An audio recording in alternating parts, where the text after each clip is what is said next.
ಎಲ್ರಿಗೂ ನಮಸ್ಕಾರಗಳು. ನಾವು ಈ ದಿನದ ಪ್ರಚಲಿತ ಘಟನೆಗಳ ಬಗ್ಗೆ ನಾವು ನೋಡೋಣ. ಮೊದಲನೇದಾಗಿ ಯೂನಿಫಾರ್ಮ್ ಸಿವಿಲ್ ಕೋಡ್ ಯುಸಿಸಿ ಅಂದ್ರ ಕನ್ನಡದಲ್ಲಿ ಏಕರೂಪ ನಾಗರಿಕ ಸಂಹಿತೆ ಅಂತ ನಾವು ಕರಿತೀವಿ. ಮಧ್ಯಪ್ರದೇಶದ ರಾಜ್ಯದಲ್ಲಿ ಜಾರಿಗೊಳಿಸಲು ಉದ್ದೇಶಿಸಿರುವ ಏಕರೂಪ ನಾಗರಿಕ ಸಂಹಿತೆ ಅಂದ್ರ ಯೂನಿಫಾರ್ಮ್ ಸಿವಿಲ್ ಕೋಡ್ ಕುರಿತು ಸರ್ಕಾರವು ಏನು ಮಾಡಿದೆ, ಉನ್ನತ ಮಟ್ಟದ ಒಂದು ಸಮಿತಿಯನ್ನು ರಚನೆ ಮಾಡಿದೆ. ಯಾವಾಗ ರಚನೆ ಮಾಡಿದೆ? 27 ಏಪ್ರಿಲ್ 2026ರಂದು ಈ ಒಂದು ಸಮಿತಿಗೆ ವರದಿ ಸಲ್ಲಿಸಲು ನೀಡಿದಂತಹ ಗಡುವುಗಳು ಎಷ್ಟಂದ್ರ 60 ದಿನಗಳು. ಈ ಸಮಿತಿಯು ಅಂತಿಮ ವರದಿಯನ್ನು ಜುಲೈ 13, 2026ರಂದು ಮಧ್ಯಪ್ರದೇಶದ ಮುಖ್ಯಮಂತ್ರಿ ಆಗಿರುವಂತಹ ಮೋಹನ್ ಯಾದವ್ ಅವರಿಗೆ ಸಲ್ಲಿಸಿತು. ಈ ಒಂದು ಸಮಿತಿ ಯಾರ ನೇತೃತ್ವದಲ್ಲಿ ಕಾರ್ಯನಿರ್ವಹಿಸುತ್ತೆ ಅಂತ ನಾವು ನೋಡೋದಾದ್ರ ಮಾಜಿ ನ್ಯಾಯಮೂರ್ತಿ ಆದಂತಹ ವಿಜೇಶ್ ಕುಮಾರ್ ಅಥವಾ ವಿಜೇಶ್ ಕರಡೆ ಅವರ ನೇತೃತ್ವದಲ್ಲಿ ಈ ಒಂದು ಸಮಿತಿ ಕಾರ್ಯನಿರ್ವಹಿಸುತ್ತೆ. ಈ ಒಂದು ಸಮಿತಿಯು 200ಕ್ಕೂ ಹೆಚ್ಚು ಸಾರ್ವಜನಿಕರು ಹಾಗೂ ವಿವಿಧ ಸಂಘಟನೆಗಳಿಂದ ಅಭಿಪ್ರಾಯಗಳನ್ನ ಸಮಿತಿ ಸಂಗ್ರಹಣೆ ಮಾಡಿದೆ. ಈ ಒಂದು ಸಮಿತಿ ಏನ್ ಮಾಡಿದೆ ಅಂದ್ರೆ ಮುಂದೆ ಸುಪ್ರೀಂ ಕೋರ್ಟ್ ನಿವೃತ್ತ ನ್ಯಾಯಮೂರ್ತಿ ರಂಜನಾ ಪ್ರಕಾಶ್ ದೇಸಾಯಿ ನೇತೃತ್ವದಲ್ಲಿ ರಚನೆ ಶಿಫಾರಸುಗಳನ್ನ ಅಧ್ಯಯನ ಮಾಡಿದೆ. ಯಾವುದು? ಸುಪ್ರೀಂ ಕೋರ್ಟ್ ನ ನಿವೃತ್ತ ನ್ಯಾಯಮೂರ್ತಿ ಆದಂತ ರಂಜನ್ ಪ್ರಕಾಶ್ ದೇಸಾಯಿ ನೇತೃತ್ವದ ಉತ್ತರಾಖಂಡ ಯುಸಿಸಿ ಸಮಿತಿಯ ಶಿಫಾರಸುಗಳನ್ನು ಅಧ್ಯಯನ ಮಾಡಲಾಗಿದೆ. ಹಂಗಂದ್ರೆ ಒಂದು ಯುಸಿಸಿ ಅಂದ್ರೆ ಏನು? UCC stand for uniform civil code. ಇದನ್ನ ನಾವು ಕನ್ನಡದಲ್ಲಿ ಏಕರೂಪ ನಾಗರಿಕ ಸಂಹಿತೆ ಅಂತ ಕರಿತೀವಿ. ಇದು ಏನಪ್ಪಾ ಅಂದ್ರೆ ಒಂದೇ ದೇಶದಲ್ಲಿ ಎಲ್ಲಾ ಧರ್ಮದವರಿಗೆ ನಾಗರಿಕರಿಗೆ ಒಂದೇ ರೀತಿಯ ನಾಗರಿಕ ಕಾನೂನು ಅನ್ವಯಿಸುವ ವ್ಯವಸ್ಥೆ ಈ ಯುಸಿಸಿ. ಇದು ಕ್ರಿಮಿನಲ್ ಕಾನೂನುಗಳು ಯಾವುವು? IPC ಅಂತ ಆಗ್ಲಿ ಅಥವಾ BNS. IPC ಅಂದ್ರ ಇಂಡಿಯನ್ ಪೆನಲ್ ಕೋಡ್, BNS ಅಂತಂದ್ರ ಭಾರತೀಯ ನ್ಯಾಯ ಸಂಹಿತೆ ಯಾವುದೂ ಅಲ್ಲ. ಇದು ನಾಗರಿಕ ವಿಷಯಗಳಿಗೆ ಮಾತ್ರ ಸಂಬಂಧಿಸಿರುವಂತಹ ವಿಷಯವಾಗಿದೆ. ಯುಸಿಸಿ ಯಾವ ವಿಷಯಗಳಿಗೆ ಅನ್ವಯಿಸುತ್ತ? ಮದುವೆ, ಮ್ಯಾರೇಜ್, ವಿಚ್ಛೇದನ, ದತ್ತು, ಉತ್ತರಾಧಿಕಾರ, ಆಸ್ತಿ ಹಂಚಿಕೆ, ಮೇಂಟೆನೆನ್ಸ್ ಅಥವಾ ಪೋಷಣೆ ಇವಕ್ಕೆ ಸಂಬಂಧಪಡುತ್ತದೆ. ಇದಕ್ಕೆ ನಾವು ಸಂವಿಧಾನದಲ್ಲಿ ನಾವು ನೋಡೋದಾದ್ರೆ ಭಾರತೀಯ ಸಂವಿಧಾನದ ಅನುಚ್ಛೇದ ಅಥವಾ ಆರ್ಟಿಕಲ್ 44ರಲ್ಲಿ ಬರುತ್ತೆ. ರಾಜ್ಯವು ದೇಶಾದ್ಯಂತ ಏಕರೂಪ ನಾಗರಿಕ ಸಂಹಿತೆ ಜಾರಿಗೆ ತರಬೇಕು ಅಂತ ಹೇಳುತ್ತೆ. ಯಾವುದು? ಈ ಒಂದು ಯುಸಿಸಿ. ಇದು ರಾಜ್ಯ ನಿರ್ದೇಶಕ ತತ್ವಗಳು ಅಥವಾ directive principles of state policy ಅಡಿಯಲ್ಲಿ ಬರ್ತದೆ. ರಾಜ್ಯ ನಿರ್ದೇಶಕ ತತ್ವಗಳ ಬಗ್ಗೆ ನಾವು ನೋಡೋದಾದ್ರೆ ಇದು ಸಂವಿಧಾನದ ಭಾಗ 4ರಲ್ಲಿ ಬರುತ್ತೆ. ಆರ್ಟಿಕಲ್ ಅಂದ್ರೆ ಅನುಚ್ಛೇದ 36ರಿಂದ 51ರವರೆಗೆ ಬರುತ್ತದೆ. ಇದು ಎಷ್ಟೋ ಪರೀಕ್ಷೆಗಳಿಗೂ ಕೂಡ ಕೇಳಿರುವಂತಹ ಒಂದು ಪ್ರಶ್ನೆ ಆಗಿದೆ. ಇದನ್ನು ನ್ಯಾಯಾಲಯದಲ್ಲಿ ಜಾರಿಗೊಳಿಸಲು ಸಾಧ್ಯವಿಲ್ಲ. ಆದ್ರೆ ದೇಶದ ಆಡಳಿತದಲ್ಲಿ ಇವು ಮೂಲಭೂತ ಮಾರ್ಗಸೂಚಿಗಳಾಗಿವೆ. ಯಾವುದು? ರಾಜ್ಯ ನೀತಿ ನಿರ್ದೇಶಕ ತತ್ವಗಳು ಯಾವ ಸಂವಿಧಾನದಿಂದ ನಾವು ಎರವಲು ಪಡೆಯಲಾಗಿದೆ? ಐರ್ಲೆಂಡ್ ಸಂವಿಧಾನದಿಂದ ನಾವು ಎರವಲು ಪಡೆಯಲಾಗಿದೆ. ನಾವು ಪರೀಕ್ಷೆ ಮುಖ್ಯವಾಗಿ ನಾವು ನೋಡೋದಾದ್ರೆ ಯುಸಿಸಿ ಯೂನಿಫಾರ್ಮ್ ಸಿವಿಲ್ ಕೋಡ್ ಅನುಚ್ಛೇದ 44ರಲ್ಲಿ ಬರ್ತದೆ. ಭಾಗ 4 ಯಾವುದು? Directive principles of state. ಯುಸಿಸಿ ಜಾರಿಗೊಳಿಸಿದ ಮೊದಲ ರಾಜ್ಯ ಯಾವುದು? ಗೋವಾ. ಯಾವಾಗ ಅಂತಂದ್ರ ಪೋರ್ಚುಗೀಸ್ ಸಿವಿಲ್ ಕೋಡ್ ಪರಂಪರೆಯಿಂದ ಪೋರ್ಚುಗೀಸ್ ಸಿವಿಲ್ ಕೋಡ್ ಎಷ್ಟು 1867ರಿಂದ ಜಾರಿ ಬಂದಿರ್ತದ. 1900 ನೆನಪಿರಲಿ ಇದೊಂದು ಪಾಯಿಂಟ್. 1961ರಲ್ಲಿ ಗೋವಾ ಭಾರತಕ್ಕೆ ವಿಲೀನವಾದ ನಂತರವೂ ಈ ಸಿವಿಲ್ ಕೋಡ್ ಮುಂದುವರಿಯಿತು. ಆದ್ದರಿಂದ ಗೋವಾ ಭಾರತದಲ್ಲಿ ಯುಸಿಸಿ ಜಾರಿಯಲ್ಲಿರುವ ಏಕೈಕ ರಾಜ್ಯ ಎಂದು ಪರಿಗಣನೆ ಮಾಡಲ್ಪಟ್ಟಿತು. ಇತ್ತೀಚೆಗೆ ಯುಸಿಸಿ ಜಾರಿಗೊಳಿಸಿದ ಮೊದಲ ರಾಜ್ಯ ಯಾವುದು ಅಂತಂದ್ರೆ ಉತ್ತರಾಖಂಡ. ಯುಸಿಸಿ ಯಾವ ಅನುಚ್ಛೇದಕ್ಕೆ ಸಂಬಂಧಪಟ್ಟಂತ ನಾವು ನೋಡ್ಬೇಕಾದ್ರೆ ಪರೀಕ್ಷೆ ಒಂದು ದೃಷ್ಟಿಯಿಂದ ಆರ್ಟಿಕಲ್ 44ರಲ್ಲಿ ಯುಸಿಸಿ ಯಾವ ಭಾಗದಲ್ಲಿದೆ? Directive principles of state policy. ನಿಮ್ಮನ್ನ ಹೇಳಿದ ನಾನು ರಾಜ್ಯ ನೀತಿಯ ನಿರ್ದೇಶಕ ತತ್ವಗಳ ಅಡಿಯಲ್ಲಿ. ಯುಸಿಸಿ ಯಾವ ವಿಷಯಗಳಿಗೆ ಸಂಬಂಧಿಸಿದೆ? ನಿಮ್ಗೆ ಹೇಳ್ದಂಗೆ ವಿವಾಹ, ವಿಚ್ಛೇದನ, ಉತ್ತರಾಧಿಕಾರ, ದತ್ತು ಇವೆಲ್ಲ ಇವಕ್ಕೆ ಸಂಬಂಧಪಟ್ಟಿದೆ. ಒಂದು ಪಾಯಿಂಟ್ ನಾವು ನೋಡೋದಾದ್ರೆ ಈ ಒಂದು ವರದಿ ಇನ್ನೂ ಜಾರಿಗೆ ಬಂದಿಲ್ಲ. ಇದು ಏನಂತಂದ್ರೆ ಮುಂಗಾರು ಅಧಿವೇಶನದಲ್ಲಿ ಏನ್ ನಡೆಸ್ತಾರಲ್ಲ, ಮುಂಗಾರು ಅಧಿವೇಶನದಲ್ಲಿ ಯಾವಾಗ್ನಿಂದ 20ರಿಂದ 24ರವರೆಗೆ ನಡೆಯುವಂತಹ ಮುಂಗಾರು ಅಧಿವೇಶನದಲ್ಲಿ ಈ ಒಂದು ಮಸೂದೆಯನ್ನ ಮಂಡಿಸಲಾಗುತ್ತದೆ. ಮುಂದೆ ನಾವು ನೋಡೋದಾದ್ರೆ 2026 ಜುಲೈ 19ರಂದು ಮಧ್ಯಪ್ರದೇಶದ ಸಚಿವ ಸಂಪುಟ ಯುಸಿಸಿ ಕರಡು ಮಸೂದೆಗೆ ಡ್ರಾಫ್ಟ್ ಬಿಲ್ ಅನುಮೋದನೆ ನೀಡಿದೆ. ಈ ಮಸೂದೆಯನ್ನು ಜುಲೈ 20, 20ರಿಂದ 24ರವರೆಗೆ ನಡೆಯುವ ವಿಧಾನಸಭೆಯ ಮುಂಗಾರು ಅಧಿವೇಶನದಲ್ಲಿ ಮಂಡಿಸಲಾಗುತ್ತದೆ. ವಿಧಾನಸಭೆಯಲ್ಲಿ ಮಸೂದೆ ಅಂಗೀಕಾರವಾಗಿ ರಾಜ್ಯಪಾಲರ ಅನುಮೋದನೆ ಪಡೆದ ನಂತರ ಸರ್ಕಾರ ಜಾರಿಗೆ ಬರುವ ದಿನಾಂಕವನ್ನು ಪ್ರತ್ಯೇಕವಾಗಿ ನೋಟಿಫಿಕೇಶನ್ ಮೂಲಕ ಅಥವಾ ಅಧಿಸೂಚನೆ ಮೂಲಕ ಪ್ರಕಟಿಸಲಾಗುತ್ತದೆ. ಯುಸಿಸಿ ಬಂದಿದೆಯೇ? ಇನ್ನೂ ಪ್ರಸ್ತುತವಾಗಿ ಜಾರಿಗೆ ಬಂದಿಲ್ಲ. ಪ್ರಸ್ತುತ ಮಸೂದೆ ಹಂತದಲ್ಲಿದೆ. ಸಚಿವ ಸಂಪುಟದಿಂದ ಅನುಮೋದನೆ ಯಾವಾಗ ಪಡಿತದೆ ಅಂದ್ರೆ ಇದು ನಿನ್ನೆ ಅಂದ್ರೆ 19 ಜುಲೈ 2026ರಂದು. ವಿಧಾನಸಭೆಯಲ್ಲಿ ಮಂಡನೆ ಯಾವಾಗ? ಮುಂಗಾರು ಅಧಿವೇಶನ 20ರಿಂದ 24 ಜುಲೈ 2026ರವರೆಗೆ ನಡೆಯುವಂತ ಒಂದು ಮುಂಗಾರು ಅಧಿವೇಶನದಲ್ಲಿ ಈ ಒಂದು ವಿಧಾನಸಭೆಯಲ್ಲಿ ಬಿಲ್ ಮಂಡನೆ ಆಗುತ್ತೆ. ಇದೊಂದು ಜಾರಿಗೆ ಬರುವ ದಿನಾಂಕ ಇನ್ನೂ ಅಧಿಕೃತವಾಗಿ ಘೋಷಣೆ ಆಗಿಲ್ಲ. ಇಷ್ಟು ಈ ಒಂದು ಯುಸಿಸಿ ಬಗ್ಗೆ ನೀವು ನೆನ್ಪಿಟ್ಕೊಳ್ಳಿ. ಮುಂದೆ ನಾವು ನೋಡೋದಾದ್ರೆ ಬ್ಯಾಡ್ಮಿಂಟನ್. ನಿನ್ನೆ ನಡೆದಂತ ಒಂದು ಟೂರ್ನಮೆಂಟ್ ಯಾವುದು? ಹಾಲಿ ವಿಶ್ವ ಚಾಂಪಿಯನ್ PV ಸಿಂಧು ಅವರು ಜಪಾನ್ ಓಪನ್ ಬ್ಯಾಡ್ಮಿಂಟನ್ 2026 ಟೂರ್ನಿಯಲ್ಲಿ 19ನೇ ಬಾರಿ BWF ವರ್ಲ್ಡ್ ಟೂರ್ ಪ್ರಶಸ್ತಿ ಗೆದ್ದಿರುವ ಬಗ್ಗೆ. BWF ಅಂತಂದ್ರೆ ಬ್ಯಾಡ್ಮಿಂಟನ್ ವರ್ಲ್ಡ್ ಫೆಡರೇಷನ್. ಆಟಗಾರ್ತಿ ಯಾರು? PV ಸಿಂಧು ಅವರು. ಕ್ರೀಡೆ ಯಾವುದು? ಬ್ಯಾಡ್ಮಿಂಟನ್. ನಮ್ಮ ಭಾರತ ದೇಶದವರು. ಟೂರ್ನಿ ಎಲ್ಲಿ ನಡೆಯುತ್ತೆ? Japan open. ಆ ಸರಣಿ ಯಾವುದು ಅಂತಂದ್ರೆ ಜಪಾನ್ ಓಪನ್. ಸರಣಿ ಯಾವುದು ಅಂತಂದ್ರೆ BWF ಅಂದ್ರೆ badminton world federation tour super 750 ಅಂತ. ಈ ಒಂದು ಟೂರ್ನಮೆಂಟ್ ಸ್ಟೇಜ್ ಇದು ನಾವು ಹೆಂಗ್ ಹೇಳ್ತೀವಿ ಅಂದ್ರೆ 750 ಸಂಖ್ಯೆ ಟೂರ್ನಮೆಂಟ್ ಮಟ್ಟ ಅಥವಾ ನಾವು ಸ್ಟೇಜ್ ಅಂತ ಏನ್ ಹೇಳ್ತೀವಿ, ಟೈರ್ ಅಂತ ನಾವು ಏನ್ ಹೇಳ್ತೀವಿ, ಅದೊಂದು ಸಂಬಂಧಪಡುತ್ತೆ. ವಿಜೇತರಿಗೆ ಸಿಗುವ ವಿಶ್ವ ಶ್ರೇಯಾಂಕ ಅಂಕಗಳು ಅಥವಾ ರ್ಯಾಂಕಿಂಗ್ ಪಾಯಿಂಟ್ಸ್ ಅನ್ನು ಸೂಚಿಸ್ತದೆ. ಇವು ಯಾವ ತರ ಒಂದು ರ್ಯಾಂಕಿಂಗ್ ಪಾಯಿಂಟ್ಸ್ ಅದಾವ ಇದ್ರಾಗ ಅಂತಂದ್ರೆ ಟೂರ್ನಮೆಂಟ್ ಅದಾವ. ಸೂಪರ್ 1000 ಅಂದ್ರೆ ಸೂಪರ್ 1000 ಗೆದ್ರೆ 12,000 ಅಂಕಗಳು ಸಿಗ್ತವೆ. ಸೂಪರ್ 750 ಗೆದ್ರ 11,000 ಅಂಕಗಳು ಸಿಗ್ತವೆ. ಇವು PV ಸಿಂಧು ಅವರು ಗೆದ್ದಿರ್ತಕ್ಕಂಥ ಇದರಲ್ಲಿ ಯಾವುದು? Badminton world federation super 750. ಇದಕ್ಕೆ ಎಷ್ಟು? 11,000 ಅಂಕಗಳು ಪಡೆದುಕೊಂಡಿದ್ದಾರೆ. ನೆಕ್ಸ್ಟ್ ಮುಂದೆ ನಾವು ಟೂರ್ನಮೆಂಟ್ ಅಲ್ಲಿ ನೋಡೋದಾದ್ರೆ ಸೂಪರ್ 500 ಗೆದ್ರ 9,200 ಅಂಕಗಳು ಸಿಗ್ತವೆ. ಸೂಪರ್ 300 ಗೆದ್ರ 7,000 ಅಂಕಗಳು ಸಿಗ್ತವೆ. ಸೂಪರ್ 100 ಗೆದ್ರ 5,500 ಅಂಕಗಳು ಸಿಗ್ತವೆ. 750 ಅಂದ್ರೆ ವಿಜೇತರಿಗೆ 750 ಅಂಕಗಳು ಸಿಗ್ತವಂತಲ್ಲ. ಈ ಒಂದು ಕ್ಯಾಟಗರಿ ನೇಮ್, ಅಧಿಕೃತ ವರ್ಗ ಅಂತ ನಾವೇನ್ ಹೇಳ್ತೀವಿ, ಈ ಒಂದು ಟೂರ್ನಮೆಂಟ್ ಕ್ಯಾಟಗರಿ ನೇಮ್ ಅಂತ ಆಗುತ್ತೆ. ಈ ಒಂದು ಸೂಪರ್ 750 ಗೆದ್ದಕ್ಕೆ PV ಸಿಂಧುರಿಗೆ ಎಷ್ಟು ಅಂಕಗಳು ಸಿಕ್ಕು? 11,000 ಅಂಕಗಳು ಸಿಕ್ಕಿದವೆ. ಸಾಧನೆ ಏನಪ್ಪಾ ಇವ್ರದ್ದು ಅಂದ್ರೆ 19ನೇ BWF ಅಂದ್ರೆ badminton world federation world tour ಪ್ರಶಸ್ತಿ. ಫೈನಲ್ ನಲ್ಲಿ ಸೋಲಿಸಿದ ಆಟಗಾರ್ತಿ ಯಾರಿಗಂತಂದ್ರೆ ಆಕಾನೆ ಯಮಗುಚಿ ಅಂತ ಜಪಾನ್ ಆಟಗಾರರು. ಇವರಿಗೆ ಎಷ್ಟು? 21-17 21-17 ನೇರ ಗೇಮ್ಗಳಲ್ಲಿ ಜಪಾನ್ ಆಟಗಾರ್ತಿಗೆ ಸೋಲಿಸಿ ಪ್ರಶಸ್ತಿಯನ್ನು ಪಡೆದುಕೊಂಡಿದ್ದಾರೆ. ಈ ಸುದ್ದಿಯ ಒಂದು ಮುಖ್ಯ ಅಂಶಗಳು ನಾವು ನೋಡೋದಾದ್ರೆ PV ಸಿಂಧು ಅವರು ಜಪಾನ್ ನಲ್ಲಿ ಅದ್ಭುತ ಪ್ರದರ್ಶನ ನೀಡಿ ಪ್ರಶಸ್ತಿ ಗೆದ್ರು. ಇದು ಅವರ 19ನೇ badminton world federation world tour ಪ್ರಶಸ್ತಿ ಆಗಿದೆ. ಭಾರತದ ಪ್ರಮುಖ ಬ್ಯಾಡ್ಮಿಂಟನ್ ಆಟಗಾರ್ತಿಯರಲ್ಲಿ PV ಸಿಂಧು ಅವರೊಬ್ರು. PV ಸಿಂಧು ಅವರ ಬಗ್ಗೆ ನಾವು ವೈಯಕ್ತಿಕ ಮಾಹಿತಿ ನಾವು ನೋಡೋದಾದ್ರೆ PV ಸಿಂಧು ಅವರ ಪೂರ್ತಿ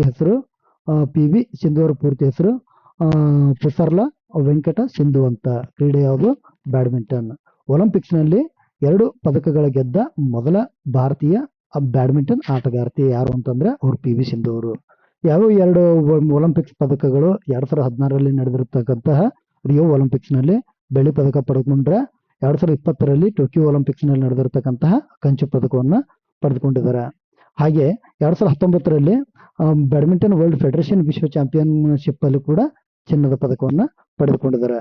ಈ PV ಸಿಂಧು ಅವ್ರಿಗೆ ವೈಯಕ್ತಿಕ ಪ್ರಶಸ್ತಿಗಳು ಯಾವ ಲಭ್ಯವಾಗಿದಾವೆ ಅಂದ್ರೆ ಒಂದು ಅರ್ಜುನ್ ಪ್ರಶಸ್ತಿ, ನಂತರ ರಾಜೀವ್ ಗಾಂಧಿ ಖೇಲ್ ರತ್ನ ಪ್ರಶಸ್ತಿ. ಅದೇ ಇವಾಗ ರಾಜೀವ್ ಗಾಂಧಿ ಖೇಲ್ ರತ್ನ ಪ್ರಶಸ್ತಿ ಈಗ ಮೇಜರ್ ಧ್ಯಾನ್ ಚಂದ್ ಖೇಲ್ ರತ್ನ ಪ್ರಶಸ್ತಿ ಅಂತ ಆಗಿದೆ. ಈ ಪ್ರಶಸ್ತಿ ಕೂಡ ಅವರು ಯಾರು? PV ಸಿಂಧು ಅವರು ಪಡೆದುಕೊಂಡಿದ್ದಾರೆ. ಹಾಗೆ ಪದ್ಮಶ್ರೀ, ಪದ್ಮಭೂಷಣ, ಇದು ವಿಶ್ವ ಬ್ಯಾಡ್ಮಿಂಟನ್ ಕ್ರೀಡೆಯ ಅಂತಾರಾಷ್ಟ್ರೀಯ ಆಡಳಿತ ಸಂಸ್ಥೆ.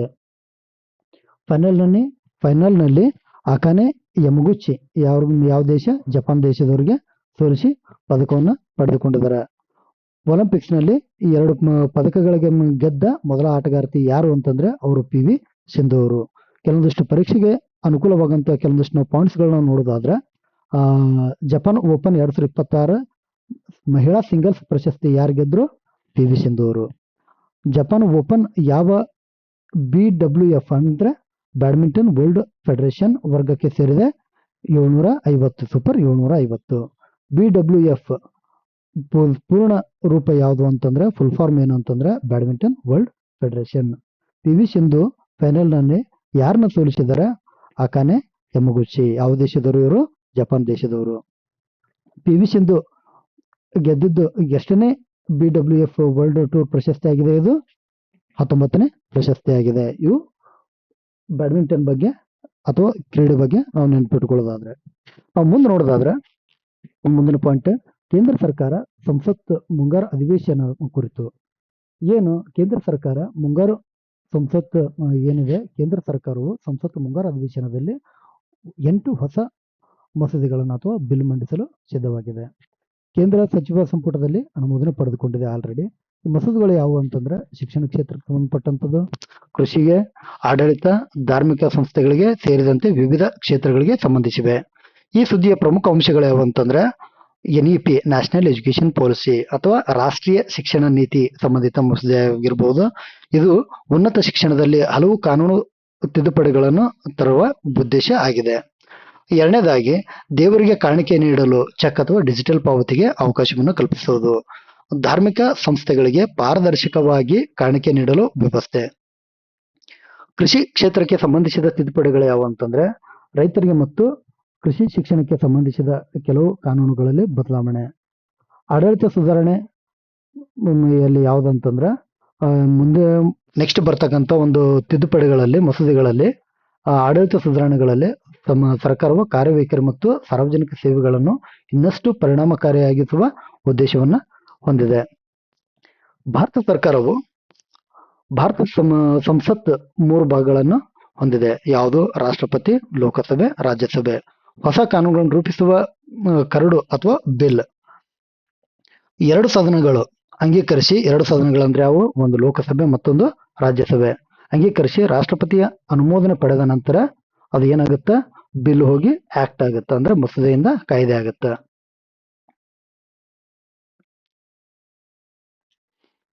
ಎರಡು ಸದನಗಳ ಅಂಗೀಕಾರ, ರಾಷ್ಟ್ರಪತಿಯ ಅನುಮೋದನೆ ಸಿಗಬೇಕು. ಅವಾಗ ಏನಾಗುತ್ತೆ? ಬಿಲ್ ಹೋಗಿ ಆಕ್ಟ್ ಆಗಿ ಜಾರಿ ಆಗುತ್ತೆ.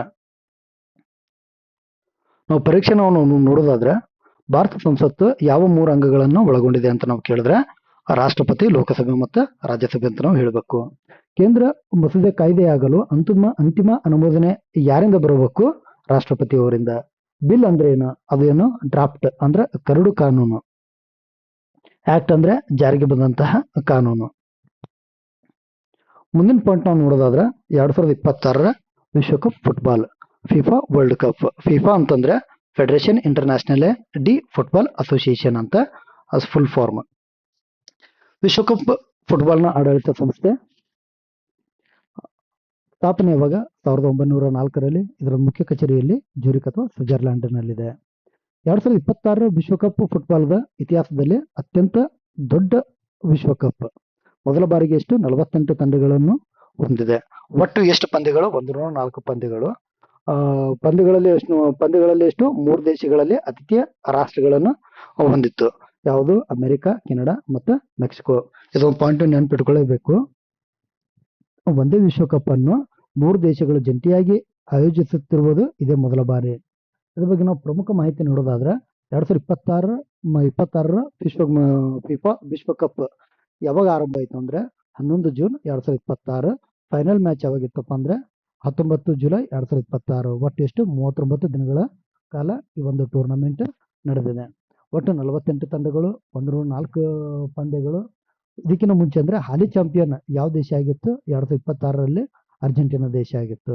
ಹಾಲಿ ಗೋಲ್ಡನ್ ಬಾಲ್ ವಿಜೇತ ಯಾರಾಗಿದ್ರು? ಮೆಸ್ಸಿ ಆಗಿದ್ರು, ಲಿಯೋನೆಲ್ ಮೆಸ್ಸಿ, ಅರ್ಜೆಂಟೀನಾ ದೇಶದ ಆಟಗಾರರು. 2026ರ ಫೈನಲ್ ಯಾವ ದೇಶಗಳ ಮಧ್ಯೆ ಪಂದ್ಯ ಏರ್ಪಟ್ಟಿತ್ತಂದ್ರೆ ಅರ್ಜೆಂಟೀನಾ ಮತ್ತೆ ಫ್ರಾನ್ಸ್ ದೇಶಗಳ ಮಧ್ಯೆ ಏರ್ಪಟ್ಟಿತ್ತು. ಈ 2026ರ ಫಿಫಾ ವಿಶ್ವಕಪ್ ಫೈನಲ್ ನಲ್ಲಿ ನಾವು ನೋಡೋದಾದ್ರೆ ಫೈನಲ್ ಪಂದ್ಯ ಯಾವಾಗ ನಡೆದಿತ್ತು? 19 ಜುಲೈ 2026ರಲ್ಲಿ. ಯಾವ ಸ್ಥಳದಲ್ಲಿ ನಡೆದಿತ್ತು ಅಂದ್ರೆ MetLife stadium, Easter Ford, New Jersey, ಅಮೆರಿಕದಲ್ಲಿ ನಡೆದಿತ್ತು. ಫೈನಲ್ ಪಂದ್ಯ ಯಾರ ಮಧ್ಯೆ ನಡೆದಿತ್ತು? ಸ್ಪೇನ್ ಮತ್ತು ಅರ್ಜೆಂಟೀನಾದಲ್ಲಿ. ಫೈನಲ್ ಫಲಿತಾಂಶ ಏನಾಗಿತ್ತು ಅಂದ್ರೆ ಸ್ಪೇನ್ ದೇಶ 1-0 ಅರ್ಜೆಂಟೀನಾ ದೇಶಕ್ಕೆ ಸೋಲಿಸಿ ಚಾಂಪಿಯನ್ ಆಗಿದೆ ಹೆಚ್ಚುವರಿ ಸಮಯದಲ್ಲಿ. ಅದು ಯಾವುದು ಅಂತ ನಿಮ್ಗೆ ಹೇಳ್ತೀನಿ ನಾನು.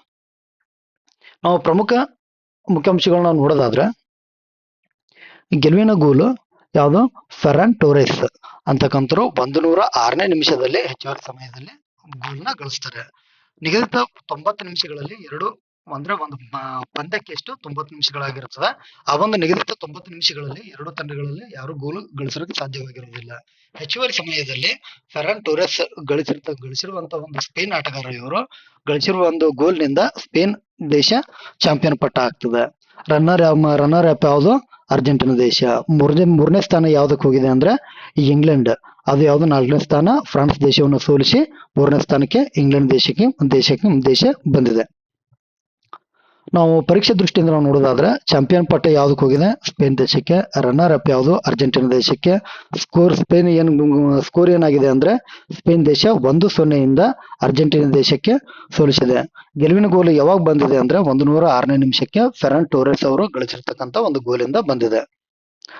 ಮೆಟ್ಲೈಫ್ ಸ್ಟೇಡಿಯಂ ನ್ಯೂ ಜೆರ್ಸಿಯಲ್ಲಿ ಕ್ರೀಡಾಂಗಣದಲ್ಲಿ ನಡೆದಿರುವಂತಹ ಈ ಒಂದು ಪಂದ್ಯ. ಈ ಒಂದು 2026 ವಿಶ್ವಕಪ್ನ ವೈಯಕ್ತಿಕ ಪ್ರಶಸ್ತಿ ವಿಜೇತರು ಯಾರು ಅಂತ ನಾವು ನೋಡೋದಾದ್ರೆ ಇಂಡಿವಿಜುವಲ್ ಅವಾರ್ಡ್ಸ್ ಯಾರು ನೋಡೋದಾದ್ರೆ ಗೋಲ್ಡನ್ ಬಾಲ್ ಅತ್ಯುತ್ತಮ ಆಟಗಾರ ಯಾರಿಗೆ ರೋಡ್ರಿ ಅಂತಕ್ಕಂಥವ್ರಿಗೆ. ಯಾರು ಸ್ಪೇನ್ ದೇಶದ ಆಟಗಾರ ಇವರು. ಸಿಲ್ವರ್ ಬಾಲ್ ಲಿಯೋನೆಲ್ ಮೆಸ್ಸಿ ಯಾರು ಅರ್ಜೆಂಟೀನಾ ದೇಶದ ಆಟಗಾರ. ಗೋಲ್ಡನ್ ಬೂಟ್ ಯಾರಿಗೆ ಹೋಗಿದೆ ಅಂದ್ರೆ ಈ ಗೋಲ್ಡನ್ ಬೂಟ್ ಯಾರಿಗೆ ಕೊಡ್ತಾರೆ ಅತಿ ಹೆಚ್ಚು ಗೋಲು ಗಳಿಸಿದ ಆಟಗಾರರಿಗೆ. ಅತಿ ಹೆಚ್ಚು ಗೋಲು ಈ ಸಲ ಎಷ್ಟು ಗಳಿಸಿದಾರೆ ಅಂದ್ರೆ 10 ಗೋಲುಗಳು. ಅದು ಯಾರು ಗಳಿಸಿದಾರೆ ಅಂದ್ರೆ ಕಿಲಿಯನ್ ಎಂಬಾಪೆ ಅಂತಕ್ಕಂಥವ್ರು. ಕಿಲಿಯನ್ ಎಂಬಾಪೆ ಇವರು ಫ್ರಾನ್ಸ್ ದೇಶದ ಪ್ರಮುಖ ಆಟಗಾರರು. ಗೋಲ್ಡನ್ ಗ್ಲೋ ಯಾರಿಗೆ ಕೊಡ್ತಾರೆ ಅಂದ್ರೆ ಅತ್ಯುತ್ತಮ ಗೋಲ್ ಕೀಪರ್ಗೆ ನೀಡುವ ಒಂದು ಪ್ರಶಸ್ತಿ ಯಾವುದು ಗೋಲ್ಡನ್ ಗ್ಲೋ. ಉನೈ ಸಿಮೋನ್ ಅಂತಕ್ಕಂಥ ಒಬ್ರು ಸ್ಪೇನ್ ಆಟಗಾರ ಅಂದ್ರೆ ಸ್ಪೇನ್ ದೇಶದ ಗೋಲ್ ಕೀಪರ್. ಇವ್ರಿಗೆ ಏನಪ್ಪಾ ಅಂದ್ರೆ ಗೋಲ್ಡನ್ ಗ್ಲೋ ಬಂದಿದೆ. ಬೆಸ್ಟ್ ಯಂಗ್ ಪ್ಲೇಯರ್ ಅತ್ಯುತ್ತಮ ಯುವ ಆಟಗಾರ ಯಾರು ಅಂದ್ರೆ ಪೌ ಕುಬಾರ್ಸಿ. ಯಾರು ಸ್ಪೇನ್ ದೇಶದ ಆಟಗಾರ.